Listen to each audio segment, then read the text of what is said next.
Bom dia, pessoal, tudo bem com vocês, né? Bom dia, boa tarde, boa noite. Vamos dar continuidade à disciplina de blendas e aditivação. Aí, a partir da aula de hoje, a gente vai entrar no tópico, né, de aditivação de termoplásticos, né, aditivação de polímeros de forma geral, né? Vou tentar fazer uma apresentação geral, né, dos processos de aditivação e dos principais aditivos que a gente tem à disposição no mercado.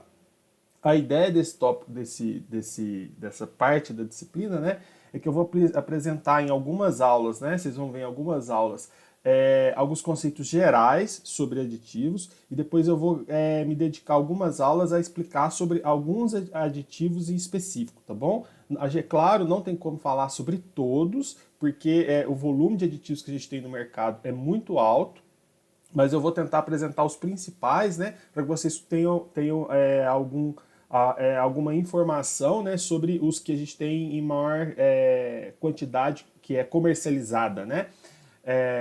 Então, o tema de hoje é mais uma introdução, onde eu vou explicar alguns conceitos e alguns aspectos gerais sobre aditivos, né? E aí, por isso, eu peço para que vocês peguem papel e caneta, anotem todas as dúvidas e não se esqueçam de me procurar para a gente conversar a respeito de todos os temas e assuntos que vão ser abordados na aula de hoje, tá bom? Aí, começando sobre a aula, né, eu quero falar sobre algumas definições, né, revisitar algumas definições que a gente já viu na disciplina de materiais poliméricos e apresentar algumas novas definições, algumas definições extras, né, que lá na disciplina de materiais poliméricos a gente não tinha tempo de explorar. A primeira delas, é óbvio, né, é o conceito do que é um aditivo. Né? De acordo com a IUPAC, né, tá aqui eu peguei essa referência da IUPAC, um aditivo ele é uma substância que é adicionada a um material polimérico com o objetivo usual de se modificar as propriedades do mesmo. Usualmente, o aditivo se encontra em menor quantidade do que o polímero, entre 0,1% em massa, né, em peso, e 50%. Normalmente, a quantidade que a gente incorpora de aditivos na matriz polimérica é bem baixa, né? Aí são casos específicos, especiais, onde a gente vai ter uma concentração mais alta, tendendo a ficar próximo desse 50% aqui. Um exemplo disso é o caso dos plastificantes. Em alguns sistemas, a gente chega a incorporar um teor de plastificantes que começa a se aproximar aí de 30 até talvez 50% em peso da matriz polimérica, mas é um caso especial dos aditivos, né? Vamos falar assim, a maioria vai se encontrar em concentrações bem baixas, né? E aí essa incorporação dos aditivos, ela pode ocorrer em diversas etapas do processo, né? A gente da cadeia produtiva dos materiais poliméricos, né? A gente pode ter incorporação dos aditivos dentro do próprio reator de polimerização, né? A gente incorpora o aditivo ali, à medida que o material polimérico é produzido, ele já entra em contato com um determinado aditivo. Ele pode ser incorporado também nas técnicas de transformação de termoplásticos, né? Por exemplo, em extrusoras, enfim, né? E, além disso, né, a gente pode também empregar algumas técnicas de mistura especiais, né, misturas intensivas, para poder produzir algumas formulações poliméricas, né, que aí seria a mistura de um polímero com um determinado aditivo, em concentrações bem elevadas. Né? E aí isso aí tem algumas aplicações também de mercado que eu vou apresentar para vocês, tá bom? Inclusive, né, aí entra nesse segundo conceito que eu quero apresentar para vocês, ó, que é o conceito de master bath ou concentrado. Né? Aqui no Brasil a gente escuta os dois termos. Algumas indústrias, né, abreviam o termo master bath aqui e fala só master. Né? E o que é esse concentrado aqui? Ele é um produto, né, que contém alto teor de um dado aditivo numa matriz polimérica.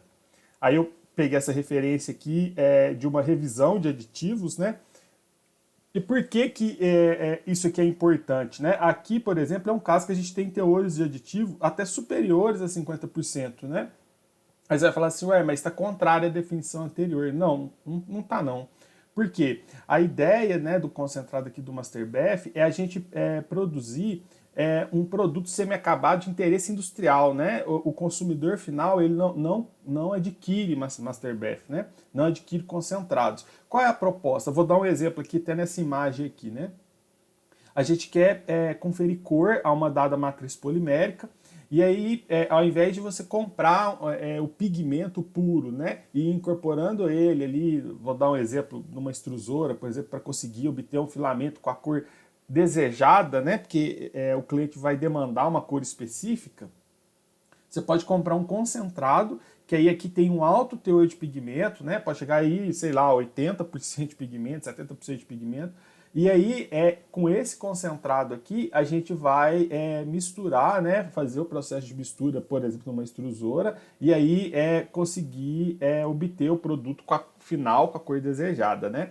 Esse concentrado aqui, ele vai ter, então, um elevadíssimo teor do pigmento, né, conforme está a definição aqui, numa matriz polimérica, né, numa matriz, por exemplo, de um termoplástico. E aí, isso aqui tem várias vantagens, né?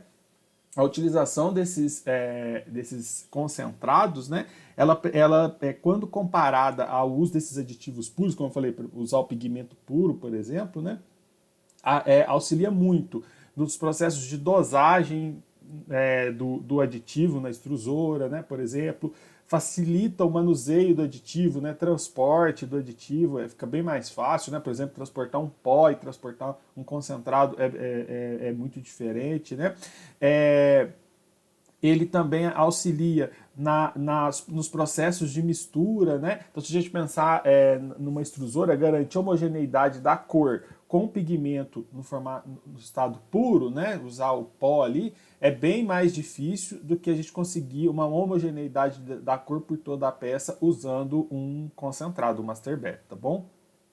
E aí, é claro, né? Aí vai ter também aspectos de segurança do operador, né? Dos funcionários. Eles vão conseguir trabalhar com um nível de segurança bem maior, né? Sem correr risco, por exemplo, de inalação do aditivo, quando a gente trabalha com particulados muito finos, né? Um exemplo.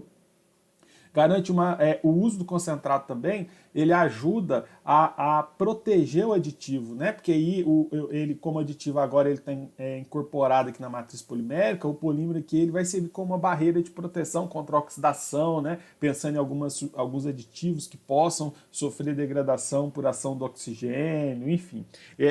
Tem vantagens também para o próprio aditivo, né? E aí, esses Master Baths, né, eles superam os problemas dos aditivos puros, que geralmente requerem um manuseio específico e escolha ponderada de condições de processamento, né? Porque se a gente pensar lá, quando a gente está trabalhando com aditivo, forma, por exemplo, ali um particulado muito fino, né, um pó bem fininho, aí na hora de processar você tem que ter condições bem específicas, a sua janela de processo é bem curta, né? Porque dependendo das condições que você aplicar, você pode levar a um processo de degradação do aditivo, né? Como ele está na forma de pó ali, você pode ter uma má eficiência na distribuição, né, do aditivo na matriz polimérica.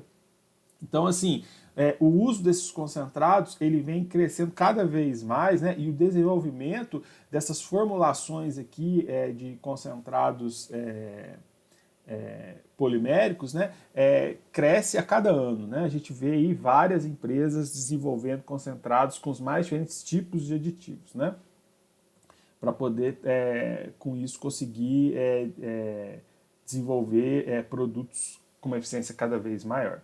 E aí eu venho usando um termo aqui, né, nessas definições, que aí eu resolvi, então, vamos definir ele. Seria o termo formulação, né?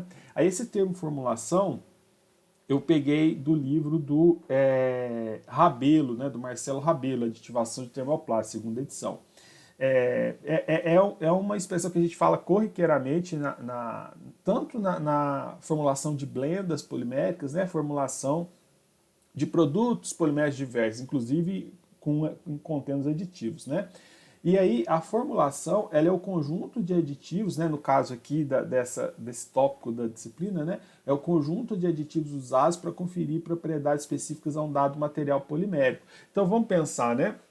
A formulação vai ser todos os materiais, todas as substâncias que a gente vai incorporar e que são necessárias para que a gente tenha o produto, né, o produto polimérico que a gente queira produzir com as exigências em termos de propriedade e qualidade, né, que o cliente demanda, tá bom? Então aí, quando eu estiver me referindo então à expressão, quando eu falar, né, formulação, entendam que é isso, né, esse conjunto de materiais. Porque na prática, a gente vai ver ao longo da disciplina, a gente usa, né, os materiais poliméricos, né, para a produção de produtos poliméricos, vários tipos de aditivos, né, e na verdade um produto polimérico ele pode conter uma infinidade muito grande de aditivos, né, para poder atender a todas as exigências do mercado, tá bom? E aí, agora que eu apresentei essas definições, eu vou falar um pouquinho da história, né? Para vocês poderem conhecer. Eu acho interessante isso. O primeiro aditivo, eu até coloquei aqui o link de um artigo que fala sobre ele, né? Ele foi proposto em 1846, né? É bem antigo, ó, né? Aí o trabalho foi publicado, um trabalho científico a partir do uso desse primeiro aditivo aqui, que em 1924. Qual era a ideia aqui, né? O pessoal tinha nitrato de celulose, só que e usava ele como para produção de filmes, né? Só que os filmes de nitrato de celulose, eles tinham algumas características indesejadas. Primeiro, eles eram extremamente rígidos, né? E além disso, eles também tinham características explosivas, né? Até interessante que tinha algumas regulamentações para poder transportar esse tipo de filme de nitrato de celulose em alguns lugares devido ao risco de explosão. Algumas aplicações desses filmes envolviam a parte de fotografias, por exemplo, né? E aí, para poder sanar essa dificuldade, né, do filme ser extremamente rígido, o pessoal não conseguia dobrar, enrolar, né? Tinha dificuldade de manusear ele. Alguns pesquisadores, né, perceberam que a incorporação de cânfora tornava esse material aqui, o nitrato de celulose, bem mais flexível, né? E aí eles desenvolveram, né, solicitaram pedido de propriedade intelectual e depois, futuramente, lá, né, em 1924, o pessoal estudando esse sistema de nitrato de celulose mais cânfora, né, tá aqui a estrutura química da cânfora, perceberam que a cânfora atuava como um aditivo, né, na matriz de nitrato de celulose. De que forma que ele atuava, né, tornando esse filme de nitrato de celulose mais flexível? Como um plastificante, né? Que aí a gente vai ter depois uma aula específica só para os plastificantes, né? E aí é interessante notar que no passado, alguns casos de inovações tecnológicas, elas surgiam no mercado e só depois que a ciência vinha para poder elucidar os fenômenos que estavam envolvidos, que é o caso aqui do nitrato de celulose, né, com a cânfora. Inicialmente foi se desenvolvida uma solução para um problema do mercado, né, lá em 1846, né, que o filme era rígido, então tinha problema de transporte, aí eles queriam dobrar, armazenar, né, manusear de forma mais adequada, não conseguia, né, o filme era quebradiço. Aí alguém lá, né, teve a genialidade de incorporar a cânfora, tornou-se o filme mais flexível, mas naquele momento se entendia quais os processos, os fenômenos envolvidos, né, para garantir essa maior flexibilidade dada a presença da cânfora. Só depois de 1924 que veio a ciência elucidando esses conceitos dos plastificantes, né, iniciando a elucidação da ação plastificante de algumas substâncias e matrizes poliméricas. Isso é bem interessante. Hoje em dia, a gente vê um comportamento inverso, né? A gente vê mais desenvolvimento científico gerando inovação tecnológica, né? E é bem interessante, né? Mostra um amadurecimento da sociedade. Por quê? Quando a gente no passado era feito dessa forma, né, acontecia dessa forma, a gente acabava que ficava à mercê de certas coincidências, né? Quem incorporou a cânfora ali no nitrato de celulose não tinha uma visão científica que ele estava buscando aquilo, foi ao acaso. E quando a gente usa o conhecimento científico para trazer inovação tecnológica, aí sim a gente tem mais assertividade, né, e consegue gerar produtos de maior valor agregado, né, consegue transformar a sociedade na qual a gente está inserido de forma mais eficiente, né? Eu achei um caso interessante aqui que eu quis trazer para vocês. Aí, como eu estou falando, né, esse aspecto aqui de ciência e inovação tecnológica, né, eu resolvi trazer aqui os números em relação à publicação científica de aditivos em relação às blendas, né? Já que na parte anterior da disciplina a gente viu sobre blendas poliméricas. Então, olha aqui que interessante. Olha, eu analisei o número de artigos publicados, tanto usando o termo aditivos, eu busquei na plataforma, na base de dados Web of Science, e da mesma forma eu busquei o termo blendas, né?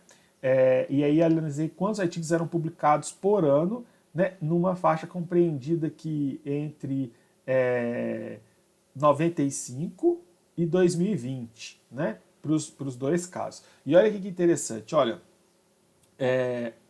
os aditivos, né, artigos envolvendo o termo aditivos, eles em 95 era por volta ali de, né, um pouco depois de 95 aqui, era por volta de 500 artigos por ano.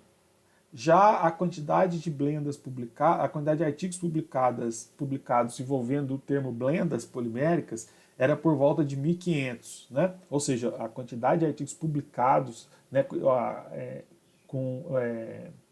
nessa área de conhecimento, né, de blendas poliméricas era 3 vezes maior.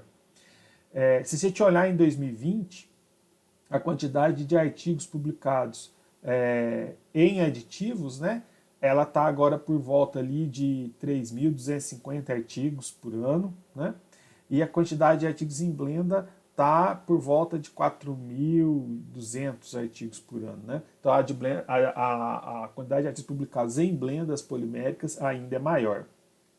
Porém, a gente vê um crescimento assim, muito grande, né? A inclinação da curva aqui de artigos publicados e aditivos é bem maior do que a das blendas aqui nesses últimos anos. Aqui, ó, repara, a partir de 2010, né, 2012 vem subindo drasticamente, né?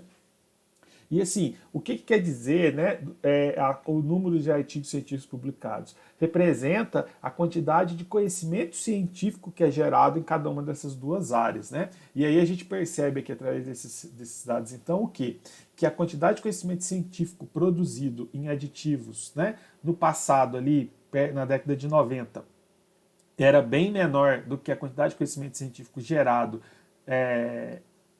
né, no termo, né, nessa área, né, de blendas poliméricas. A blendas gerava aí 3 vezes mais conhecimento científico do que aditivos, né? Blendas hoje em dia ainda gera mais conhecimento científico, né? Você vê que tem um interesse da comunidade científica ainda maior em blendas do que em aditivos. Porém, se a gente olhar aqui a inclinação, a gente vai ver que nos próximos anos aí, né, próxima década, existe uma tendência ao interesse científico por aditivos vir aumentando bruscamente, né? E aí chegar até mesmo a ultrapassar a área de blendas poliméricas, né? E como eu falei para vocês, que conhecimento científico está atrelado à inovação tecnológica, eu tentei pegar agora esses resultados aqui e analisar, né, esses termos aditivos e blendas poliméricas em bases de dados de propriedade intelectual, para ver e aí a minha ideia seria comparar, né, para mostrar para vocês aqui se existe uma relação entre produção de conhecimento científico e desenvolvimento de produtos. Se a gente entender que essas patentes, né, que foram depositadas estão associadas a produtos que podem estar disponíveis no mercado. E olha aqui agora que interessante, né? Quando eu fiz a busca de número de patentes ao longo do ano, aí eu parti aqui no caso de aditivos da década de 60, né? Aí a base de dados que eu usei, ela faz pesquisa em patentes norte-americanas, europeias, chinesas, né, também. E aí, no caso de aditivos, a gente vê que a gente tem o início, né, da produção da geração de inovação tecnológica, né, de produtos, de propriedade intelectual, com o termo aditivos plásticos, né, ele próximo da década de 60, 1960. Aí, blendas, né? A gente vê que tem um número muito pequeno lá no passado, né? Coloquei aqui 1.800, 100 anos antes até, né? 1860, 1840, número muito pequeno, próximo de zero, né? Mas assim, eram lá poucas, né? 3, 5, enfim.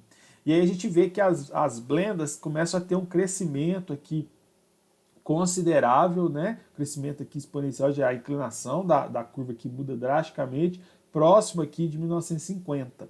Né? Aí é claro que isso tem a ver, né? 1950, se vocês lembrarem da disciplina de materiais poliméricos, tem a ver com o advento dos polímeros sintéticos. Né? A partir de 1950, a gente começou a desenvolver ciência de polímeros muito forte, né? E aí começou -se a surgir no mercado polietileno, polipropileno, e os diversos materiais poliméricos sintéticos que a gente vê nos dias de hoje. E claro que a geração desses polímeros sintéticos, né, acabou impulsionando o interesse por misturá-los entre si, o que gerava pedidos de propriedade intelectual aí, grande em blendas poliméricas. Já os aditivos, né, eles vêm sofrendo aqui um aumento no número de patentes aqui, aparentemente mais ou menos, né, com uma inclinação constante aqui, até né, a partir aqui da década de 90, década de 90, 2000 para cá, né? Porém, se a gente olhar em termos de número, né, em números de patentes depositadas, olha que interessante. Os aditivos plásticos, o termo aditivos plásticos em propriedade intelectual, mesmo tendo início só na década de 60, bem depois das blendas, né, a gente percebe o quê? Que em número, né, a gente está falando aqui de 35 mil, né? Tá chegando aí, tá ali por volta de 30 mil patentes depositadas por ano, né? No ano 2020. Já as blendas poliméricas, a gente está falando aí em algo por volta de 2.500 patentes. Então o número de produtos, né, de inovação tecnológica com aditivos é bem maior, né, do que de blendas. Interessante isso. Outro ponto também curioso que eu acho sobre isso, né, é que as blendas aqui elas começam a ter um crescimento na década de 50, que é logo ali, como eu comentei com vocês, com a desenvolvimento dos polímeros sintéticos, né, a polimerização, né, em reatores em escala industrial das poliolefinas, por exemplo. E aqui os aditivos eles começam na década de 60, né, 10 anos depois. Por quê? Primeiro o pessoal pegava os polímeros sintéticos que eles tinham, estavam acabando de produzir, né, e misturava entre si para tentar alcançar novas propriedades. E 10 anos depois, né, o pessoal começou a tentar buscar outras formas de se desenvolver essas propriedades, que era através dos aditivos. Agora, por que os aditivos, mesmo com uma menor geração, né, de conhecimento científico, têm um maior número de patentes depositadas, né? Ou seja, tem uma maior inovação tecnológica associada, né? A gente pode imaginar algo nesse sentido para os aditivos. Primeiro porque várias características dos produtos poliméricos que a gente tem no mercado estão intimamente relacionadas aos aditivos. Né? Várias das propriedades que a gente tem para os materiais poliméricos e várias das aplicações nas quais eles são propostos não seriam possíveis se não fossem os aditivos. Então, assim, o aditivo ele é como se fosse o segredo industrial, né? Tanto é que eles geram a inovação tecnológica, mas ela não gera o conhecimento científico, né? Assim, as indústrias provavelmente desenvolvem os produtos à base de materiais poliméricos, mas não divulgam do ponto de vista científico aqueles produtos para evitar concorrência, né? Então a gente vê aqui que tem uma relação talvez até com o mercado, né? Bem curioso mesmo. Porém, apesar disso, né? A gente percebe aqui no slide anterior que a comunidade científica vem percebendo esse potencial dos aditivos, né, cada vez mais, e aí vem tentando com isso desenvolver conhecimento científico a partir dessas formulações, né, de polímeros mais aditivos para poder compreender melhor como eles funcionam na matriz polimérica e quais seus impactos, né? tanto no polímero quanto na aplicação a qual ele está submetido. E hoje em dia até é importante pensar os impactos ambientais, né, tanto dos polímeros quanto dos aditivos que são empregados. Né? É bem interessante mesmo. E aí eu comentei aqui de aplicações com vocês, né? Falei que os aditivos têm várias aplicações, eu trouxe aqui algumas para ilustrar, né? Então, assim, hoje em dia, como eu tinha falado, é muito difícil imaginar a vida moderna sem os materiais poliméricos, né? E claro, quando eu falo sem os materiais poliméricos, é sem as formulações poliméricas, né? Sem os polímeros mais aditivos, né? É bem difícil mesmo.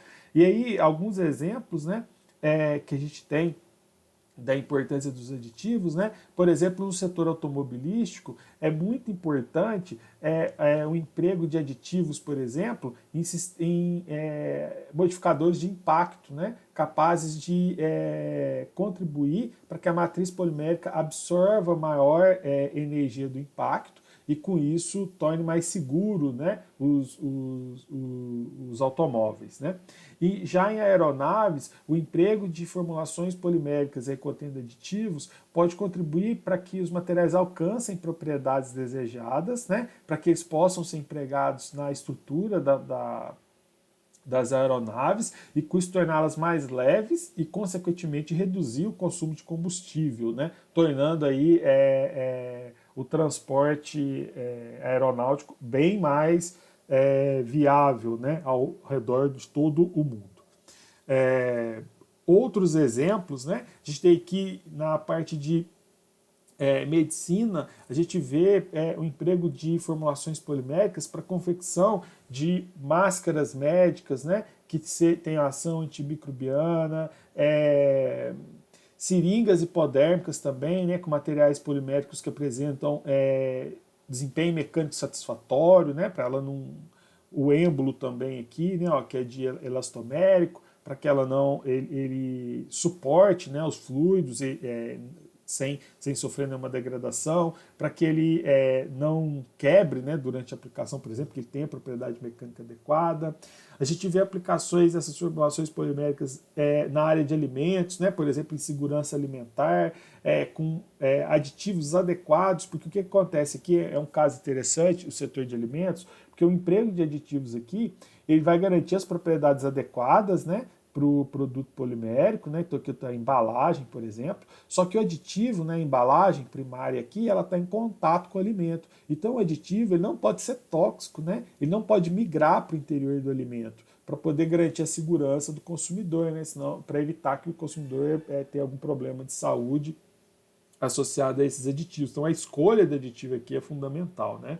E inclusive é regulamentado, né, em diversos países quais tipos de aditivos que podem ser usados em embalagens que vão ter contato direto com o alimento, né, as embalagens primárias.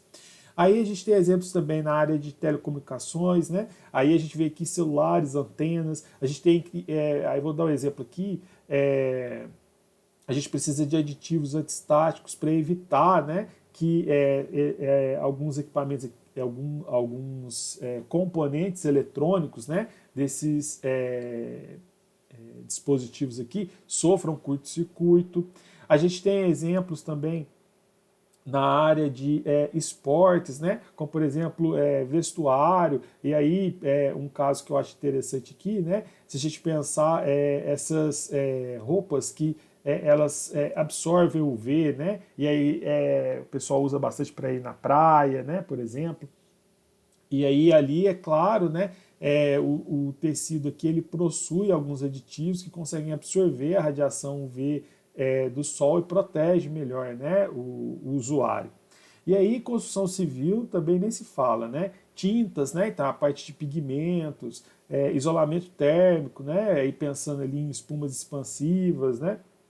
Isolamento acústico. Então, assim, a gente vê que todos esses produtos poliméricos eles são feitos a partir de formulações poliméricas que vão conter tanto as macromoléculas quanto diversas outras substâncias que vão conferir essas mais diferentes propriedades. Aí essas outras substâncias, né, são os aditivos, né? Esses aditivos, né, eles garantem que os materiais poliméricos apresentem essas mais diversas propriedades, o que permite que eles tenham alcance em todas essas áreas de aplicação, né? E eu acho que é um ponto interessante, assim, a área de aditivação de termoplásticos, ela casa muito bem com os materiais poliméricos, porque o que ajuda a impulsionar os materiais poliméricos nessas diversas aplicações são essa variedade de propriedades que eles apresentam, né? Olha aqui, a gente está falando do piso aqui de resina epóxi, tem propriedade muito diferente do tecido que vai absorver o V aqui, do para-choque do carro, né? De algum componente estrutural de uma aeronave, de uma placa de circuito impresso aqui do celular, de uma embalagem para alimento. Eles são muito diferentes entre si, têm propriedades muito variadas e as temperaturas necessárias para se processar os materiais poliméricos normalmente são baixas quando comparadas às outras classes de materiais. Então a gente vê que eles têm um custo de produção, né, um custo energético de produção menor e uma variedade de propriedades muito grandes, né? Então aí é aí que eu acho que esse casamento dos aditivos com os materiais poliméricos é o que torna essa classe de materiais tão versátil e que impulsionou o emprego dela em toda a sociedade, né? Tanto é que, como eu mostrei para vocês, os materiais poliméricos sintéticos começaram na década de 50 e a gente vê aí em 2000, né, 50 anos depois, ele já se encontrava em todo o globo terrestre, né? A gente tem aí a vida humana já não existe mais sem os materiais poliméricos dos dias de hoje, né? E aí o que acontece, né, com os aditivos, já que ele até comentei nos outros slides que eles têm inovação, uma alta inovação tecnológica associada, né? Como eles têm uma alta inovação tecnológica associada, eles têm um valor agregado também muito alto quando comparado a uma poliolefina, por exemplo, né? Então o custo de um aditivo ele é considerado, né, na produção da peça polimérica, do produto polimérico, né? E é claro que vai ser um balanço, né, entre a aplicação, né, a demanda na aplicação e a incorporação ou não de um dado aditivo numa matriz polimérica. E aí que vem toda essa área de estudo, né? A gente conseguir determinar, escolher qual aditivo utilizar para uma determinada aplicação, quanto daquele aditivo incorporar, né, de forma a garantir o melhor desempenho do produto polimérico e com uma menor redução de custos, né? E claro também a gente tem o outro lado que é o de desenvolvimento de novos aditivos, né, que tenham apresentem cada vez propriedades mais superiores, né, para os produtos poliméricos gerados, tá bom? E aí com isso, né, a seleção de aditivos ela é muito importante, né, escolher qual aditivo utilizar para uma dada aplicação. Aí comentando aqui no slide, né, os aditivos eles possibilitam o uso dos materiais poliméricos nas mais variadas aplicações, como eu acabei de comentar. Assim, a ideia do aditivo, né, como era também no caso das blendas, é evitar a necessidade de se sintetizar um novo material polimérico ou copolímero que apresente aquela propriedade, né, que a aplicação está demandando. Como exemplo, eu coloquei algumas propriedades aqui, né, que a gente pode trabalhar, né, com aditivos, né, incorporação de aditivos na matriz polimérica. Então, por exemplo, se a gente tem um material polimérico que apresenta um baixo desempenho mecânico, né, vamos pensar aqui, eu estou associando baixo desempenho mecânico como uma baixa capacidade de absorção de energia no impacto. Né? Ele não consegue absorver energia de impacto. E para uma dada aplicação isso seja importante. Aí o exemplo lá, o setor automobilístico. A gente pode, então, utilizar para contornar esse problema da matriz polimérica a incorporação de um modificador de impacto, né? Um aditivo que vai aumentar a capacidade do meu produto polimérico de absorver energia de impacto. Né? Ou se ele tem um baixo limite de resistência à tração, a gente pode incorporar um agente de reforço, né? Se a matriz polimérica ela vai ter que ficar exposta ao intemperismo, sol, chuva, e isso levar a um processo de degradação da cadeia, né? O que pode ter impactos tanto estruturais, né? Então, tipo, ter perca do desempenho mecânico, isso foi uma falha ali, né? Séria, como até problemas estéticos, né? A coloração, né? A tinta desbotar, enfim, a gente pode utilizar foto ou termoestabilizantes, né? Então, foto aqui seria se referindo a aditivos que auxiliam, né, numa maior estabilidade da matriz polimérica quando ela estiver em contato com radiação solar, né, radiação UV. E termoestabilizantes, né, vai evitar a degradação térmica, né, da matriz polimérica, né, reduzir os processos de degradação térmica da matriz polimérica. Caso a gente tenha um material polimérico que é produto polimérico, né, que seja inflamável e para uma dada aplicação isso não seja interessante, vamos pensar então construção civil diverso, né? Pensar um edifício, né? Tem lá 12 andares, né? Se a gente pensar ali um produto polimérico lá de quem está lá no 10º andar de um edifício, né? Caso tenha um incêndio, aquele produto polimérico ele não pode ser inflamável, né? Senão o risco que a pessoa está associada de vida é muito alto. E aí, com isso, a gente pode empregar para esses produtos poliméricos na construção civil a incorporação de retardantes de chama, de supressores de fumaça, para poder evitar, né, a geração de um incêndio grave, né? E com isso garantir uma maior segurança de vida, né, para as pessoas que estiverem frequentando aquele ambiente, por exemplo. Os aditivos, eu estou mostrando aqui algumas propriedades, né, algumas desvantagens, alguns empecilhos que a gente pode contornar com os aditivos do ponto de vista de produtos poliméricos, na aplicação final. Mas os aditivos, eles também podem contribuir com a processos industriais em materiais poliméricos, a transformação de termoplásticos. Por exemplo, um material polimérico que tenha dificuldade de ser processado numa extrusora, né? Ele tem uma viscosidade muito alta e a gente, com isso, limite o processo de produção, né, de peças poliméricas, por exemplo, de extrusão de um dado produto polimérico. A gente pode incorporar um lubrificante na matriz. Isso vai auxiliar, né, com que o material polimérico flua melhor pela extrusora e com isso tornando o processo mais eficiente, mas aumentar a produtividade, né? Se a peça polimérica produzida tiver uma elevada rigidez, a gente pode incorporar um plastificante.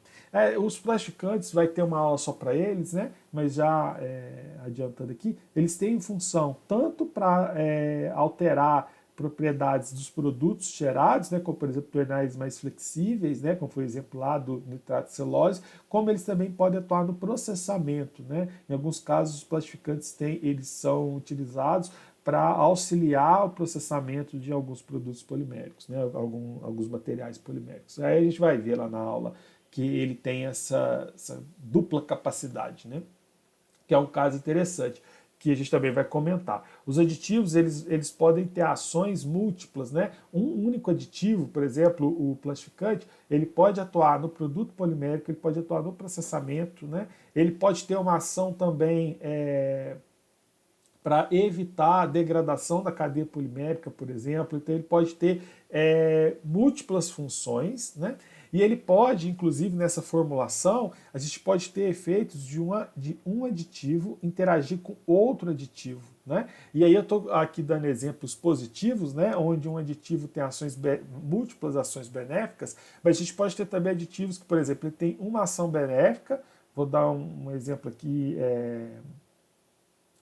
um retardante de chama, né? Então ele evita geração de chamas, evita a formação de fumaça, mas ele pode ter uma ação antagônica também, né? Ele pode acelerar o processo de fotodegradação da matriz polimérica. Por isso que é tão complexo, né? Se selecionar e se desenvolver aditivos e se entender essa relação deles com a matriz. E aí eu vou apresentar, né, no decorrer dessa disciplina, alguns parâmetros, né, importantes com relação a essas funções dos aditivos e como eles interagem entre si e na matriz polimérica, tá bom? E aí, né, eu coloquei aqui um gráfico, né, para poder explicar como que o teor do aditivo afeta uma dada propriedade do material polimérico. Então, tá aqui o efeito do aditivo em função da sua concentração na matriz polimérica, né? Aí o que a gente percebe, né? Os tipos e quantidade de aditivos adicionados numa determinada formulação, elas vão depender, né? Então, se a escolha do aditivo e a quantidade que a gente vai incorporar dele vai depender do tipo de polímero que a gente tem na matriz, da técnica de processamento que vai ser adotada para a produção, né? Da peça final, do produto, da aplicação desejada, né?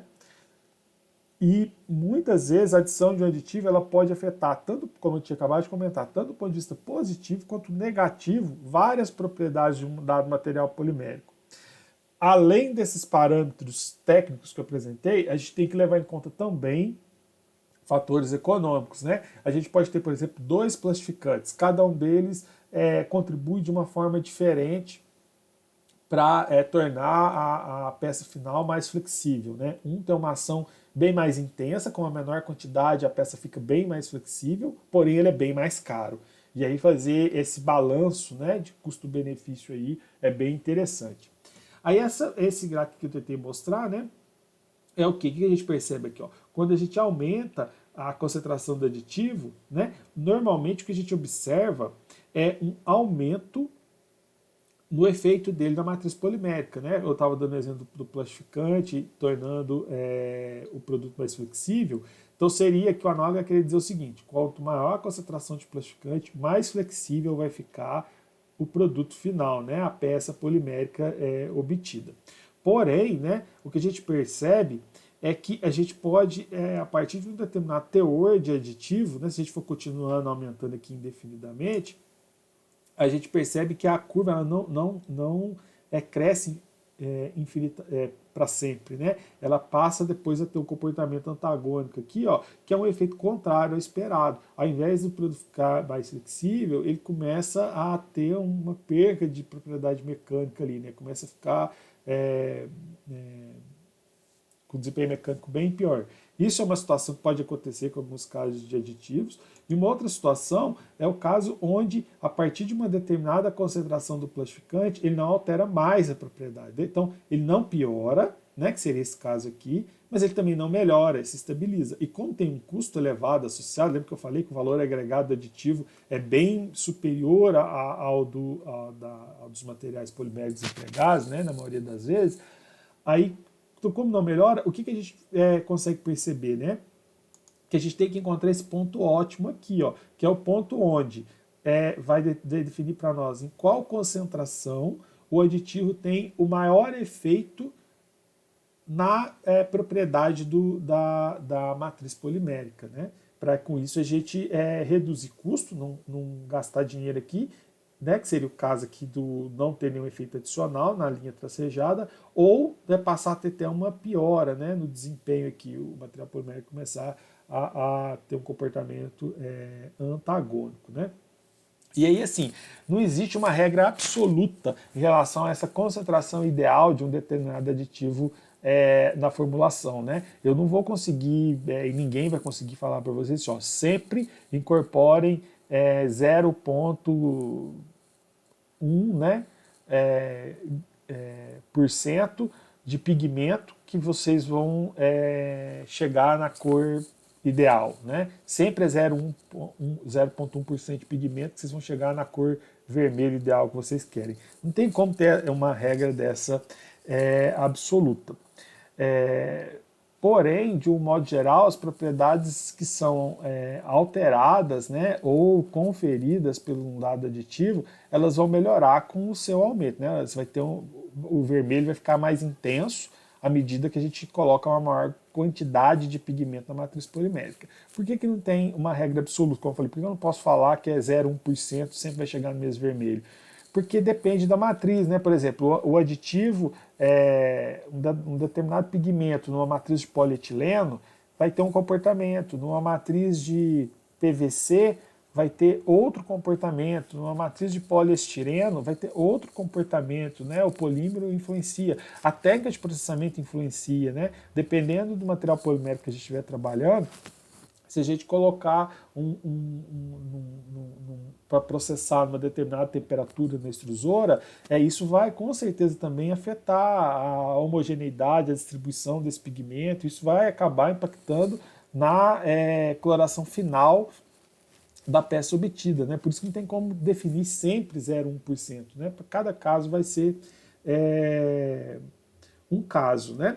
E aí a gente tem que entender que a partir para cada caso, né? A partir desse ponto ótimo aqui, a propriedade ela pode não melhorar, né? Que foi o caso aqui que eu comentei aqui que não tem nenhum efeito adicional a partir do ponto ótimo, ou a gente pode até ter um efeito antagônico, né? Isso em alguns casos pode ser observado também. Né, que a adição de um dado aditivo a partir de um dado teor ele começa a se comportar de forma contrária ao esperado. Aí eu dei o exemplo aqui do pigmento, né, mas vou citar um outro exemplo. O negro de fumo ele é muito utilizado como aditivo em formulação de borrachas. Né? A pessoa incorpora muito aditivo como negro de fumo. E aí, qual que é a função do negro de fumo como aditivo em borrachas? Né? Por que o pessoal incorpora negro de fumo em borrachas? Quais são as propriedades das borrachas que são alteradas? São várias. Né? O negro de fumo ele tem várias funções como aditivo, mostrando que não é só uma propriedade, não tem só um efeito aqui. Ele tem um efeito como agente de reforço, melhorando resistência à tração, melhorando aumentando o modo de elasticidade da borracha, né, controlando, modulando o modo de elasticidade da borracha. Ele vai ter um efeito de pigmento, né, conferindo cor ao produto, né, produzido, e ele ainda atua como estabilizante de radiação ultravioleta. Cada um desses efeitos, né, vai ter uma curva desse tipo aqui, né, ó. Então, ele vai ter uma curva de efeito do negro de fumo, por exemplo, na resistência à tração da borracha, em função da concentração do negro de fumo, vai gerar uma curva. A gente vai produzir uma outra curva, modo de elasticidade da borracha em função do teor de negro de fumo. Outra, coloração da borracha em função da concentração do negro de fumo. A gente pode ter uma outra curva também, estabilidade UV da borracha, né? Em função da concentração do negro de fumo. E aí, a partir da combinação de todas essas curvas aqui, a gente pode chegar, né, em vários pontos ótimos aqui, e com isso definir, né, tomar decisões de qual concentração vai ser de negro de fumo, vai ser a real adotada. Né? Aí eu citei aqui casos onde sempre é positivo, mas lembra que eu falei, podem ter efeitos também antagônicos. Né? Um aditivo interagir com o outro, e aí a gente tem que reduzir o teor, né, para poder conseguir alcançar a propriedade desejada, encontrar o melhor dos mundos. Né? A gente vai comentar também sobre isso no decorrer da disciplina. E aí que eu falei, a seleção dos aditivos que compõem uma formulação, ela deve levar em consideração a aplicação, né? Eu tinha comentado isso, é muito importante. Além dos custos e efeitos cinéticos antagônicos dos aditivos. Aí eu coloquei aqui um exemplo, né? Esses filmes plásticos que são utilizados em estufas, né, na agricultura. Esse filme plástico que é usado em estufa na agricultura é um filme de polietileno. A sacola também é uma poliefina, é um polietileno. Né? O que é interessante a gente pensar aqui? A sacola, né, quando o pessoal compra ela no mercado, ela vai ter um prazo de vida útil ali bem menor do que a estufa, né? Você não fica trocando, vamos pôr que a vida útil da sacola seja ali por volta de meia hora, né? O cara comprou o produto no mercado, até chegar na casa dele foi meia hora. Você não troca esse filme plástico aqui da estufa a cada meia hora, né? A ideia aqui é que o material polimérico fique sobre ações de intemperismo, sol, chuva, vento, por anos, né? Já a sacola aqui, ela não vai ficar submetida, você não vai, normalmente, né? Ela não vai ficar exposta ali a sol, chuva, vento, né? Por um longo período de tempo. Então, a ideia é que eu quero transmitir para vocês a gente não precisa incorporar a mesma quantidade e os mesmos aditivos para todas as aplicações. Né? Um produto polimérico aqui, né, o polietileno aqui da estufa, ele vai ter uma formulação muito diferente, mas muito diferente mesmo da formulação da sacola, né? Sacola do supermercado. E aí isso é importante porque às vezes vocês podem pensar assim, não, eu vou definir o meu ponto ótimo e vou sempre fazer o produto ter resistência a intemperismo, ter todas as propriedades otimizadas. Mas lembra, vocês têm que ter, vocês vão precisar ter muita atenção à aplicação no qual está sendo destinado. Por quê? Se vocês tentarem otimizar todas as propriedades possíveis daquele produto polimérico, o valor agregado do produto, depois no final, pode fazer com que ele não seja mais interessante para o mercado, né? Fazer com que ele fique tão caro que se torne mais interessante o emprego dele naquela dada aplicação, tá bom? E aí eu estou falando aqui de mercado, né? Então eu gosto de trazer aqui para a gente estar na engenharia, eu gosto de trazer alguns dados de mercado também. Eu acho isso muito importante para vocês entenderem. Olha só para vocês verem, olha, em 2015 o mercado de aditivos plásticos mundial era por volta de 38 bilhões de dólares, né? E tem uma projeção de chegar, né, ao final de 2021 com mais de 50 bilhões de dólares. Então, repara que em menos de 10 anos, né, olha o tanto que vem aumentando esse mercado mundial, né, em termos financeiros aqui, a contribuição financeira dos aditivos para a economia mundial. E eu acho que só tem a aumentar, né? A cada ano vai aumentar cada vez mais. As classes de aditivos que são mais utilizadas, né, os tipos de aditivos que são mais comercializados no mundo, são os plastificantes, os retardantes de chama, os modificadores de impacto, os antioxidantes, os agentes antimicrobianos e os estabilizantes UV, né? Então aqui a gente tem aqui o plastificante, né? Ele torna, por exemplo, o produto mais flexível, né? Por exemplo, o retardante de chama para evitar que o material se torne inflamável, né? E propague um incêndio, por exemplo.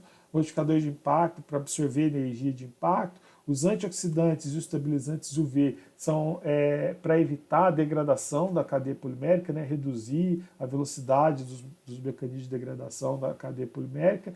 E os agentes antimicrobianos, eles vão conferir, né, uma maior proteção contra bactérias, fungos, vírus, enfim, algas, né, aos produtos poliméricos que tiverem esses agentes antimicrobianos incorporados. Então, assim, tem várias outras classes, essas aqui são as que são mais comercializadas. É claro que tem essas classes aqui, né, que são as mais comercializadas, tem várias questões culturais e de regulamentação também, né, associadas. Por exemplo, o retardante de chama, a gente tem vários países que obrigam a incorporação de retardantes de chama em materiais poliméricos para aplicações na construção civil, né? Então, essas exigências governamentais, né, regulatórias aí, elas acabam impulsionando o emprego desse tipo de aditivo, né? A gente vê em alguns casos, por exemplo,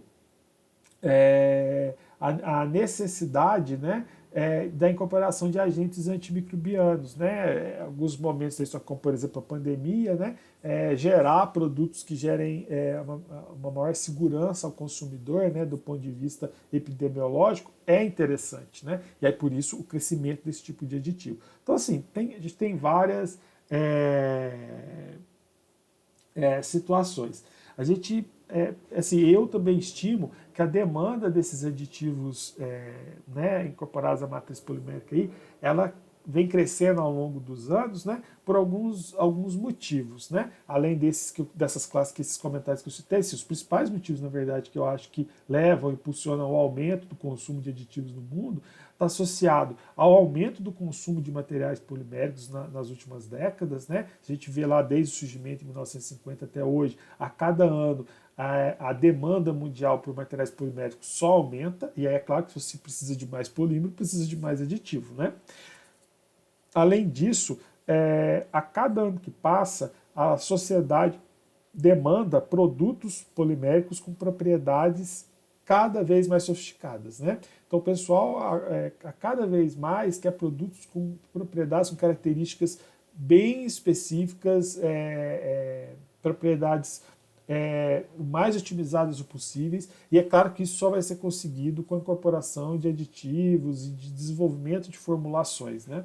E aí, como eu comentei, o que eu percebo, né, é que o desenvolvimento dessas formulações atualmente tem um lado de desenvolvimento tecnológico muito alto, porque essa formulação desenvolvida ela gera uma patente, né? Gera uma propriedade intelectual, gera um produto. E aí a ciência, né, vem caminhando para poder tentar entender, né, essas relações dos aditivos com as matrizes poliméricas, enfim, né, entender os mecanismos de ação. E aí o mercado mundial, né, tem algumas forças motrizes, né, que impulsionam esse crescimento, esses comentários que eu fiz aqui. Que é o quê? Substituição de materiais polímeros. Por que o mundo hoje em dia vem aumentando a cada ano que passa o consumo de materiais poliméricos? Por quê? Eles vêm substituindo outros materiais nas mais diversas aplicações. Então a gente vê, por exemplo, antigamente o setor automobilístico, né, o automóvel era quase que exclusivamente aço, né, o material empregado na sua fabricação. Hoje em dia, a cada ano que passa, aumenta o volume, né, de materiais poliméricos na constituição de um automóvel, né? E eu vejo que a tendência é aumentar ainda mais. Um outro aspecto também importante, né, do aumento do consumo de materiais poliméricos do mundo é o aumento da renda disponível e rápida urbanização, né, que é o que a gente vê as cidades crescendo drasticamente, né, e em detrimento dos perímetros rurais. E é claro que a gente vai notar um consumo de materiais poliméricos muito alto nas cidades se a gente comparar com o perímetro rural. E como a cidade está crescendo no mundo inteiro, né, as cidades estão crescendo e as zonas rurais estão, a gente percebe aí em alguns países a redução das zonas rurais, acaba que os materiais poliméricos também têm esse crescimento de demanda de mercado, né?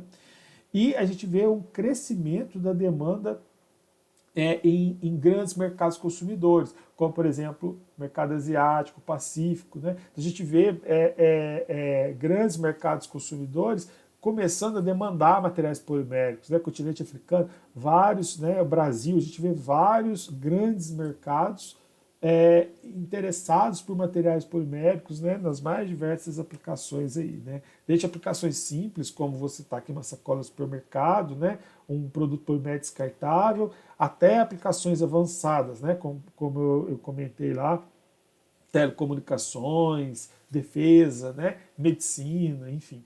Tem várias forças motrizes que impulsionam o consumo de materiais poliméricos. E do mesmo jeito a gente tem forças motrizes que impulsionam o crescimento do consumo de materiais poliméricos e, consequentemente, de aditivos, a gente tem algumas restrições, né, que limitam o uso dos aditivos, né, que vão reduzir o consumo desses aditivos.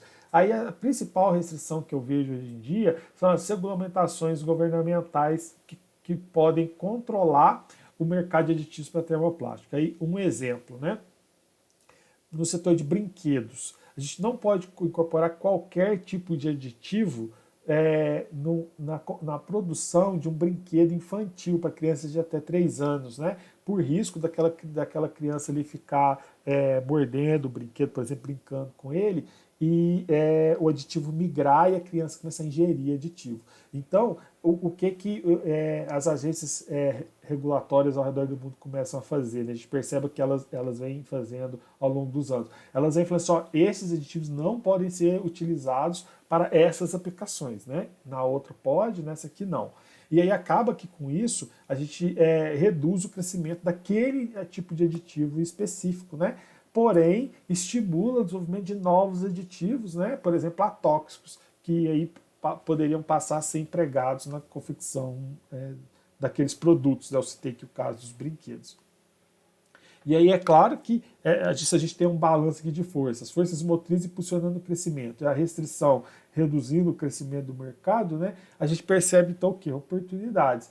Aí as principais oportunidades que eu vejo em aditivos no mercado, de mercado para aditivos no mundo, elas envolvem embalagens, né?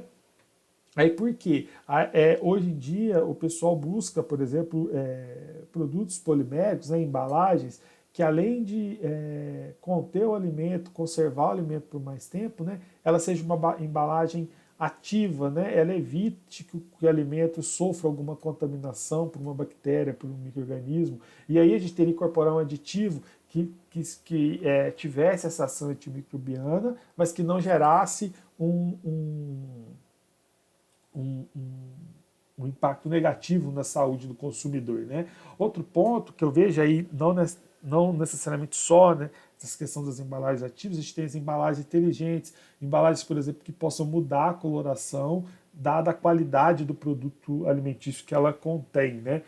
Aí isso também vai envolver desenvolvimento de aditivos que permitam essa característica da matriz polimérica, né, de sofrer uma mudança de cor em resposta à qualidade do alimento, né, se está, por exemplo, estragado ou não.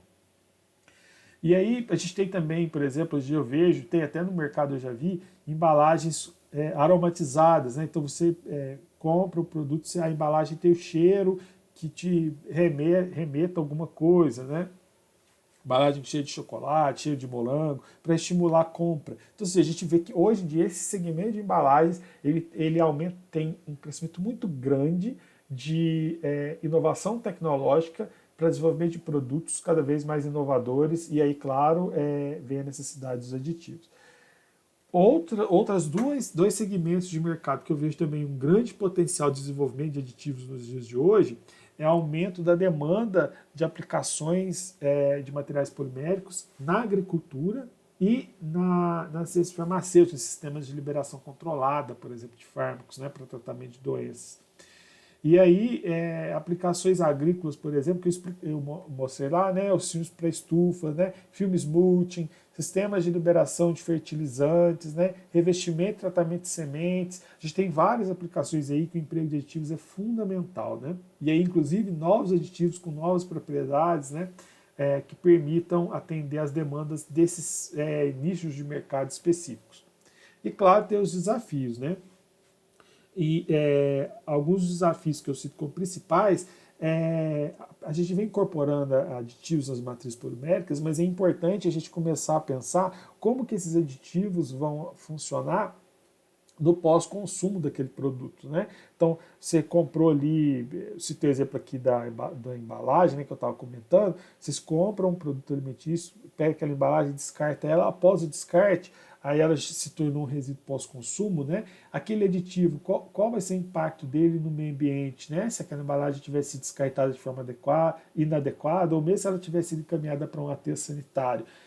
À medida que a matriz polimérica for degradando, mesmo que demore muito tempo para sofrer a degradação polimérica, né, centenas de anos, ela vai se degradando lentamente e aquele aditivo vai começar a migrar para o meio ambiente. Né? Qual vai ser o impacto desse aditivo no meio ambiente? Isso é uma grande pergunta que precisa ser respondida o quanto antes, né, para cada um dos mais diversos tipos de aditivos que são desenvolvidos.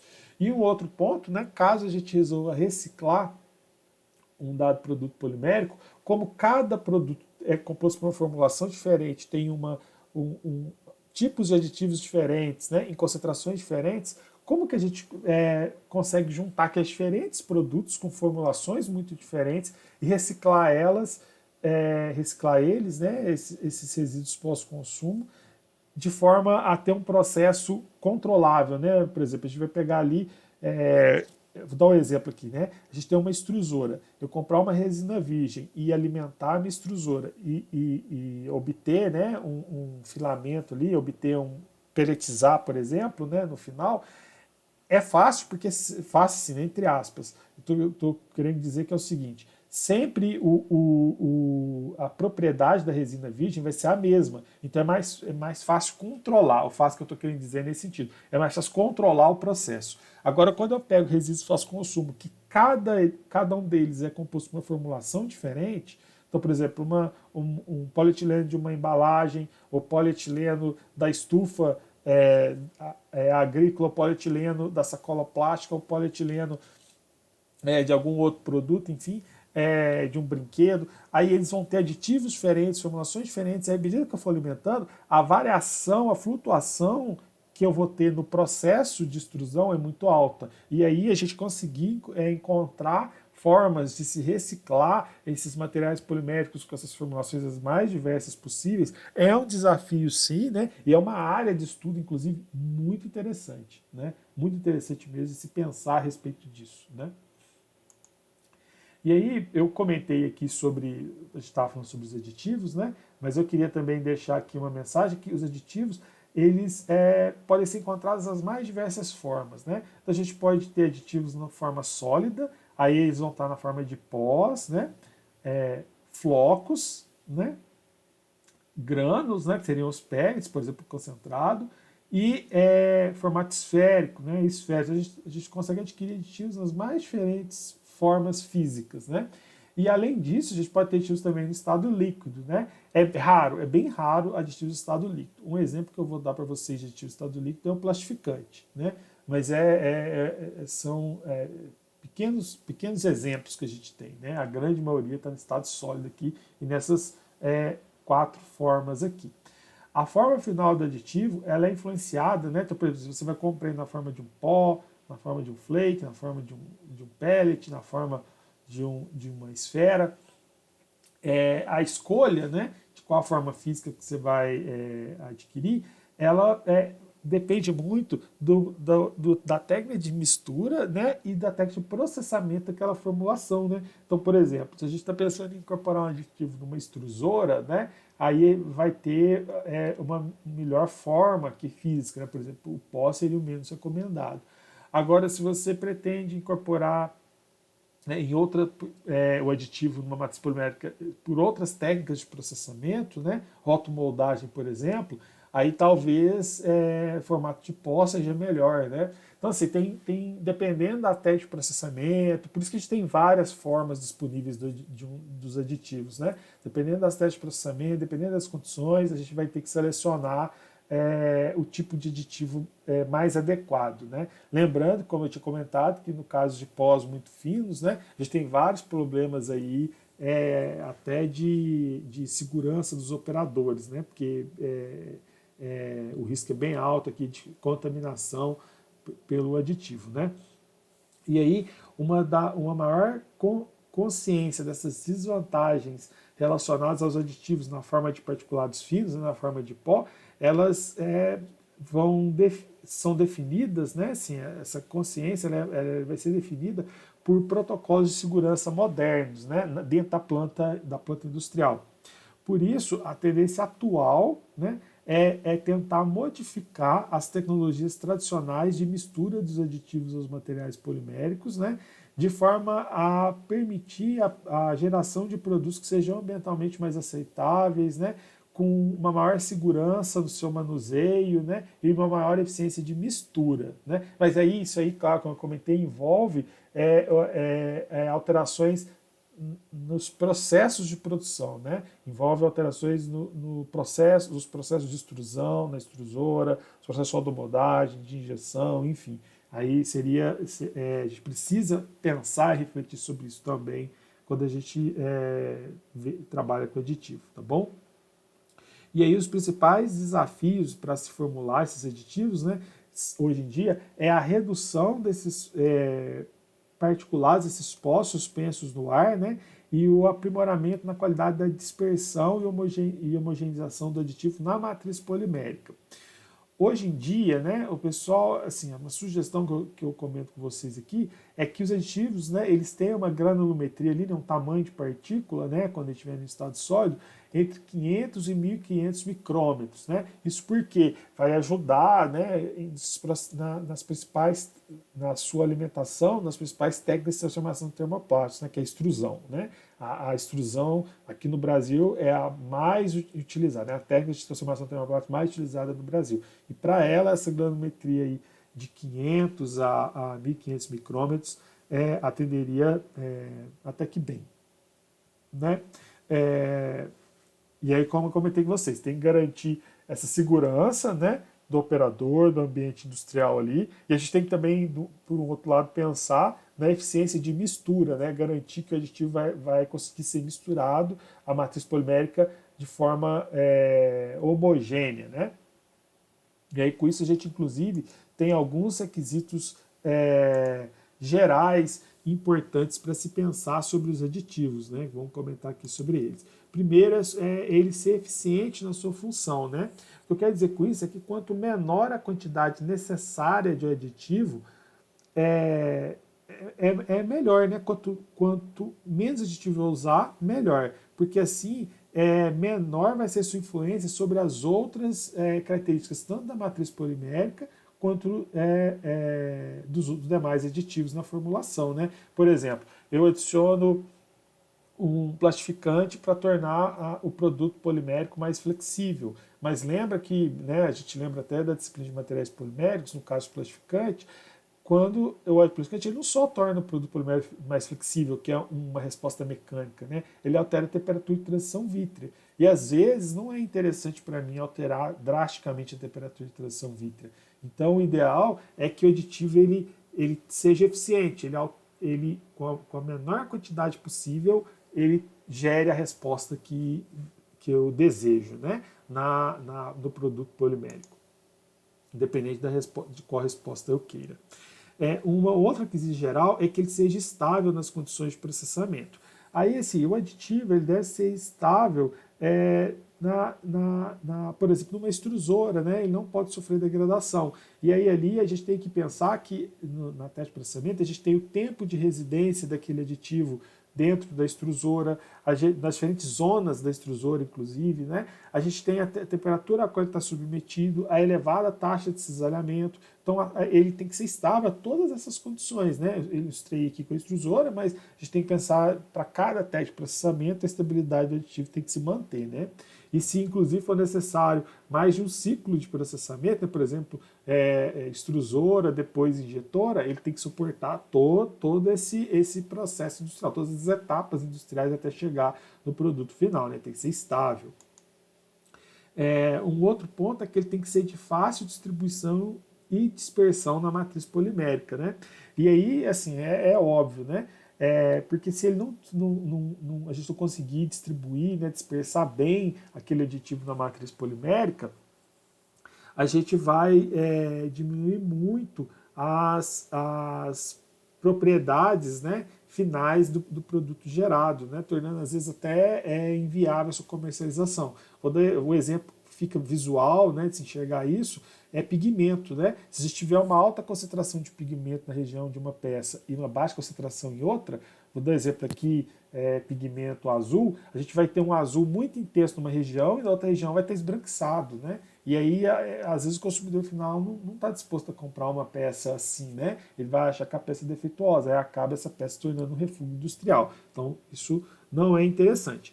Essa situação aqui da distribuição e da dispersão, uma das formas de se contornar ela é com o emprego dos master baths, né? Porque eles auxiliam muito, o emprego dos concentrados auxilia muito na maior eficiência na distribuição e dispersão. A gente vai também, decorrer da disciplina, ver exemplos claros sobre isso, né?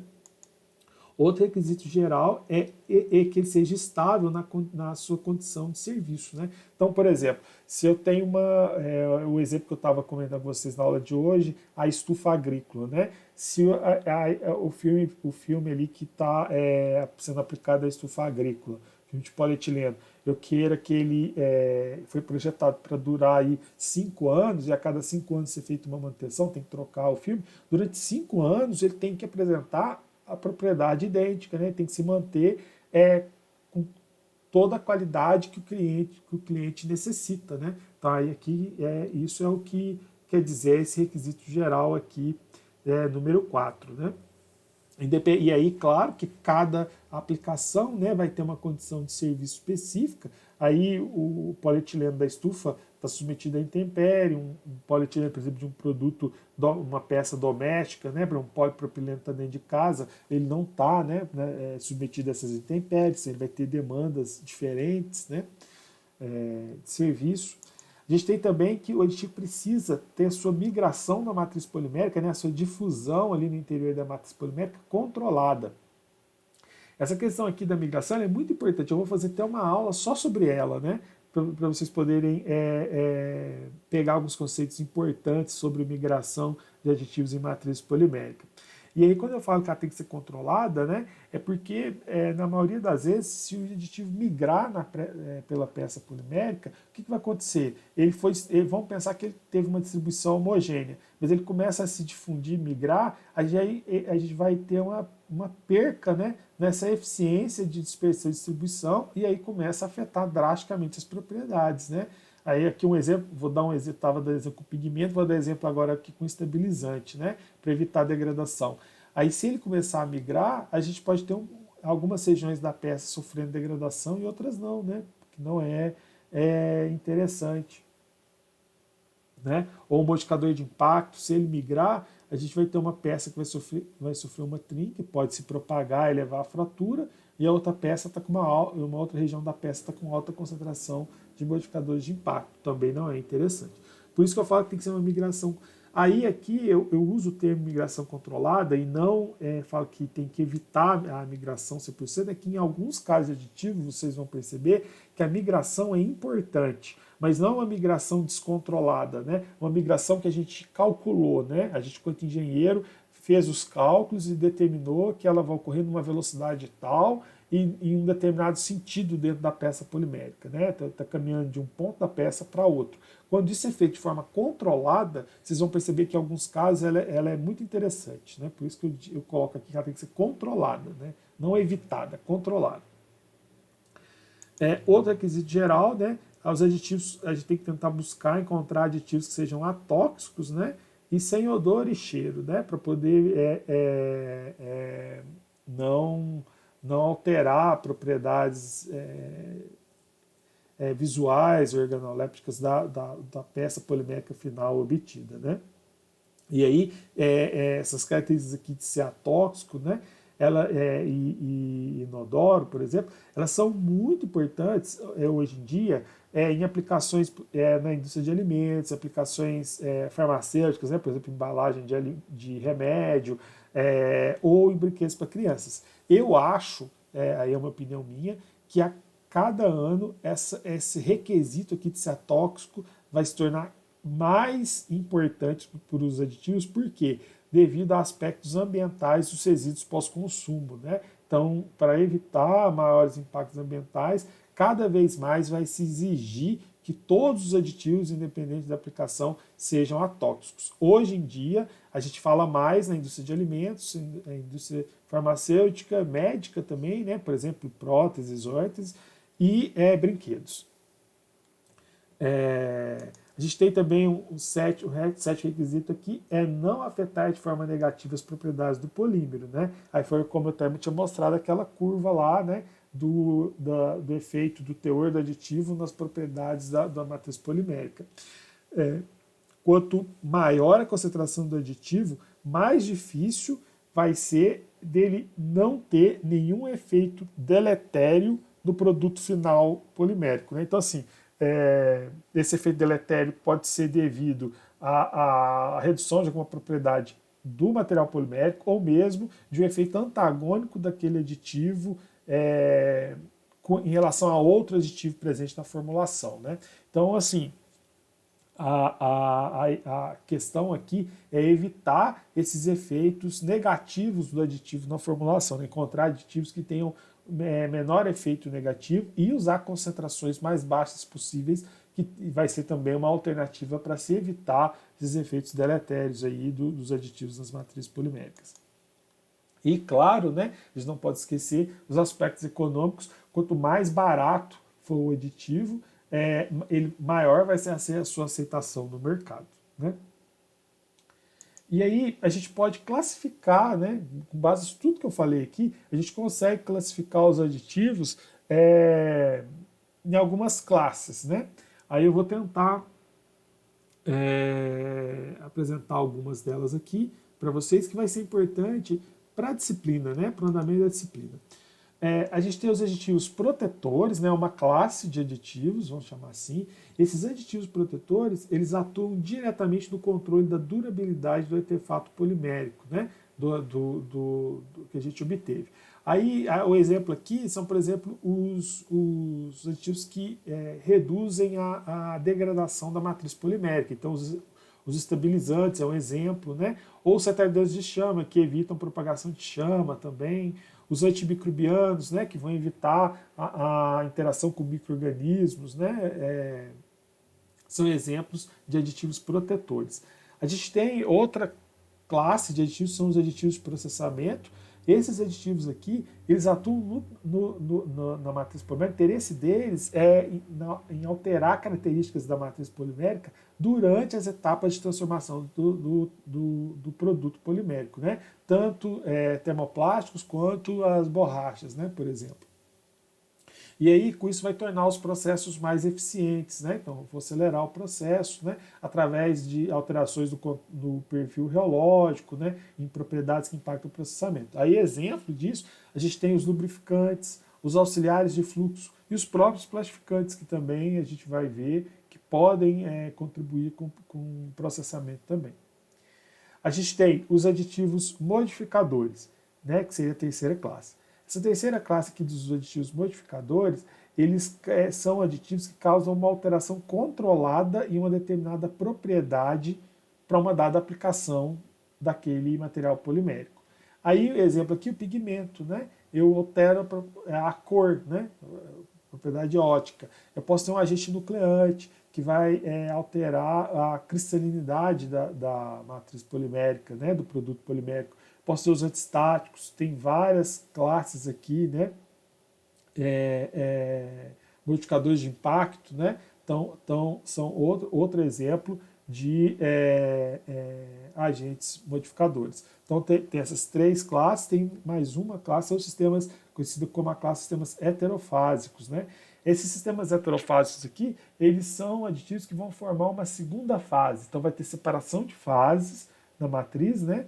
Polimérica, e eles vão permitir a alteração de uma dada propriedade, né, a partir dessa separação de fase. Exemplo clássico desses sistemas heterofásicos aqui são os agentes de reforço e as cargas de enchimento, né, e os agentes de enchimento também. São dois exemplos aí clássicos dos sistemas heterofásicos. E assim, esses aditivos, essas classes que eu coloquei aqui, né, elas são com base no livro do Rabelo, de aditivação de termoplásticos, né? E a ideia, né, dessa classificação aqui, essas 4 classes de aditivos, essa separação dos aditivos, é só didática, né? Ela é para poder ajudar a gente a estudar os aditivos. Mas como eu comentei com vocês, o plastificante está aqui como agente aditivo de processamento, mas ele pode estar também como aditivo modificador quando ele altera a flexibilidade do produto polimérico obtido, né? Ou quando ele altera a temperatura de transição vítrea do produto polimérico obtido. Então, assim, a gente tem os aditivos, eles vão ter vários efeitos, eles podem estar em várias dessas classes aqui. A ideia de separar aqui é só ajudar para fins didáticos na condição da disciplina, né? Mas não quer dizer que o aditivo é obrigatoriamente só uma das classes, não. Tá bom? E aí, para também apresentar aqui alguns aspectos, recordar vocês, eu tinha falado um pouco sobre isso na aula de materiais poliméricos, mas apresentar alguns aspectos sobre o uso incorreto dos aditivos, né? Então, assim, esse uso incorreto do aditivo aqui, eles podem contribuir para a falha do produto polimérico, né? Para a falha prematura. Então, se você escolher um aditivo errado, incorporar uma quantidade errada, pode ocasionar em prejuízos, né? Industriais, né? Por exemplo, gerando refúgio, por exemplo, ali a cor, né, não está adequada, ou até falhas prematuras que podem causar acidentes graves, né? Por exemplo, se você não colocar a quantidade correta de um retardante de chamas, né, e o produto ser comercializado, isso pode causar um incêndio até com vítimas fatais, né? É algo muito sério. Então, comentando um pouquinho sobre cada um aqui, a quantidade incorreta, né, ela pode levar porque eu falei, não alcançar o exemplo que eu dei, retardante de chama, né? E com isso, então, eu não alcanço a propriedade que era necessária. A escolha do aditivo incorreta, né? Ela vai resultar na ineficiência do aditivo, né, no controle da propriedade do produto polimérico obtido. Então, por exemplo, se eu queria dar exemplo aqui, se eu queria que o material polimérico adquirisse tal flexibilidade, né, tal resposta mecânica, determinada propriedade mecânica, se eu escolher um aditivo errado, que não alcança aquela propriedade, né, ele vai ficar mais flexível, mas não tanto que era necessário. Né? Além disso, eu posso ter efeitos antagônicos, né? A escolha de um aditivo errôneo, né? Pode ler, vocês vão ver, estou dando exemplo aqui de plastificante, tem vários plastificantes disponíveis no mercado. Se eu escolher o plastificante errado, eu posso escolher um plastificante que tem um efeito antagônico com outras substâncias e isso levar a um prejuízo nas propriedades. Ou eu posso escolher um aditivo que tem uma migração muito alta, né? E aí com isso vai impactar em vários prejuízos para o produto polimérico, para às vezes toxidez, né? Enfim. Os aditivos também eles podem ser agentes causadores de fratura sob tensão ambiental. Né? Aí, exemplo aqui que eu dou desse caso, né, é que alguns plastificantes eles podem sofrer migração na matriz de policloreto de vinila, né, do PVC, e causar trinca quando em contato com o policarbonato. Então, o que é? Pensa que eu tenho um produto polimérico ali, tem vários componentes, né? Pensar, ele é doméstico, uma parte dele é de PVC, outra parte dele é fabricada com policarbonato. A parte de PVC, se eu escolher um plastificante para ele que sofra migração, o plastificante, ao migrar e entrar em contato com o policarbonato, para o policarbonato, ele pode atuar como um agente de stress cracking, né? De fratura sob tensão. E aí, com isso, ter uma falha, né, do produto ali, do eletrodoméstico, por exemplo. Então tem que tomar cuidado com isso aí. Outra coisa, a degradação durante o processamento, né? Que eu comentei, se eu escolher o aditivo errado, por exemplo, vamos pensar, o aditivo que eu estou incorporando como estabilizante para o polietileno, né? Ele tem que ter ele tem que suportar as condições de processamento do polietileno. Se eu tentar pegar o mesmo aditivo e incorporar no PET, né, as condições de processamento do PET são bem diferentes. E aí, às vezes, né, ele não suporta aquelas condições de processamento do PET e sofre degradação. Se ele se degradar, ele não vai conferir as propriedades que eu desejava do produto final. Né? Um outro problema é o aditivo não conseguir, né, gerar uma dispersão adequada na matriz polimérica. E aí, é claro, né, já comentei várias vezes, isso aí vai levar a vários prejuízos industriais, né, refugo de peças, ou até falha prematura também, né, uma região se degrada, outra não. E, além disso, ele pode ter efeitos secundários não previstos. Se eu não conhecer o aditivo que eu estou adicionando, às vezes eu estou incorporando ali querendo que ele melhore, por exemplo, flexibilidade do produto polimérico, mas ele altera a cor, né, e aí do ponto de vista comercial, o cliente já não quer mais adquirir o produto com essa nova cor. Né? Então é importante tomar cuidado com esses efeitos secundários também. E aí, para fechar a aula de hoje, né, de introdução aos aditivos, a gente tem algumas tendências, né, que a gente vê para os aditivos aí nos dias atuais. Uma delas, né, diz respeito à higiene industrial. Aí aqui é a gente buscar produzir, né, desenvolver aditivos, né, que evitem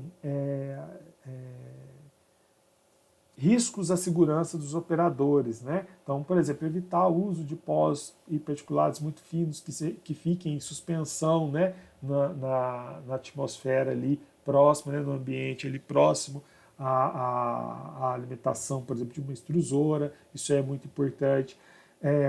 A gente buscar, como eu falei para vocês, aditivos que sejam atóxicos. Em algumas aplicações, inclusive hoje, já tem regulamentações, como é o caso que eu ilustrei para brinquedos, para crianças de até 3 anos, indústria de alimentos, mas eu acho que essa é uma tendência futura, né? Para todas as aplicações, a gente vai ver cada vez mais exigência da escolha de aditivos que sejam obtidos a partir de fontes renováveis e que sejam biodegradáveis, que sejam atóxicos. Isso aí eu acho que vai só crescer né, ao longo dos anos, e aí vale a pena se investir em pesquisa científica e desenvolvimento tecnológico com base nessas características que eu estou mencionando aqui com vocês. Né? Performance também é uma coisa importante.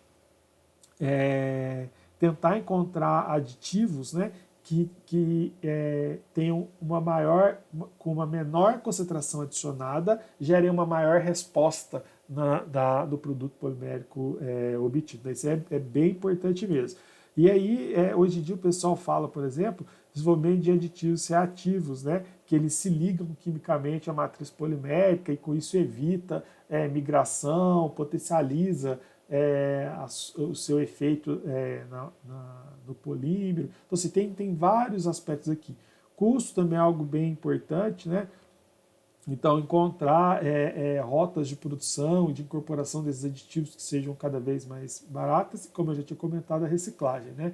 Pensar encontrar alternativas, né, para a reciclagem de materiais poliméricos que permita a gente ter um maior controle do processo de reciclagem, maior controle das características e propriedades das peças finais obtidas, mesmo ao se incorporar resíduos pós-consumo com formulações muito distintas entre si na alimentação de uma extrusora, por exemplo. Pessoal, o que eu tinha para falar para vocês sobre introdução a aditivos é isso. Eu espero que esteja todo mundo bem. Até mais e tchau!